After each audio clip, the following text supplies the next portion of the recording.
Hello friends, happy Friday and welcome to episode 2 of Little by Little. Hope you're having an incredible day. I don't know if you can see the bags behind me. I got my bags packed. We're headed out tomorrow for a mission trip with our high school students. We're headed to Colorado, Fort Collins, Colorado, where we are going to be bringing the kingdom with one of our sister churches there. So I'm super pumped about that. But before I hit the road, I want to just share a thought with you that I believe is going to be powerful and encouraging. You know, as we press into what God has for us in the different areas of our life, I think oftentimes we can be tempted to look to change or tweak or whatever that might be, the big areas of those areas of our life. So whether it's our marriage, our health, our finances, whatever that might be, oftentimes we're tempted to make these big, sweeping, drastic changes.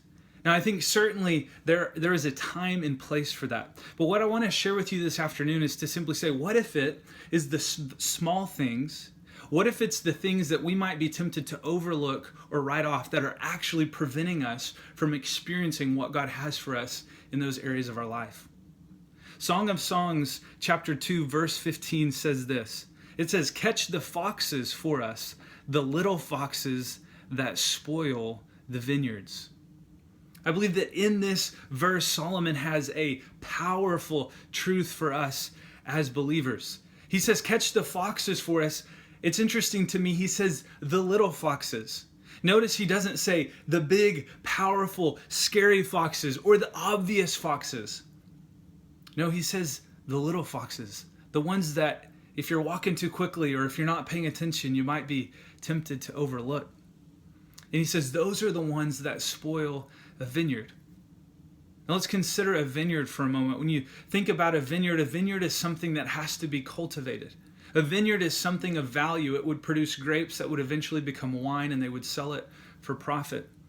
Now most of us don't have vineyards, but when I hear the term vineyard in this context, it makes me think of my marriage. It makes me think of my health, my relationship with my daughter, my finances. These are all areas of my life of value to me, and they're all areas of my life that require cultivation. And what Solomon is telling us in this passage is he's saying, guys, be careful. It's the very things that you might be tempted to think, that's not a big deal. Is that really that big of a deal? He's saying those are the very things that will spoil your vineyard. As I was considering this scripture, I was reminded that my own journey into health and weight loss began by removing a little fox from my vineyard. For me, that had to do with my coffee habit. You see, I love coffee. And I used to put 2 to 3 scoops of sugar in every cup of coffee I drank. And now I drink about 2 to 3 cups of coffee a day. And one day I was having a conversation with my wife and I realized, you know what? That's quite a bit of sugar at the end of a week.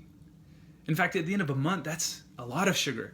What about 6 months or a year? That is a ton of sugar that I'm ingesting just through drinking coffee. You see, at the time I was really trying to get breakthrough in losing weight, and I was constantly trying to make these big, drastic, sweeping changes.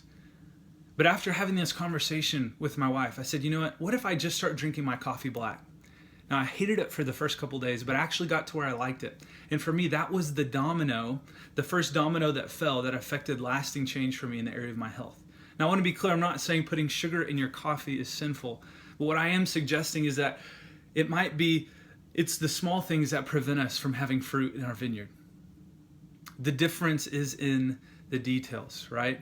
And so for me, I removed a small fox and I actually found that, wow, I can experience breakthrough in what God has for me in this area. So I would simply ask you a question this afternoon and I would say, first of all, what are the areas of your life or area of your life that you're believing God for? And could it be that it's not the big things that are preventing you from experiencing the best that God has for you? Maybe it's the little things. If nothing comes to mind immediately as we're kind of on the front end of a weekend here, I'd really encourage you, spend some time with God this week and say, God, what are the little foxes that might be spoiling my vineyard? So I hope that's encouraging for you. Thanks so much for watching. And I just want to say, wherever you're at in your journey with Jesus, be encouraged because remember that in time, little by little, becomes leaps and bounds. Don't forget to subscribe to the channel, and we'll talk soon.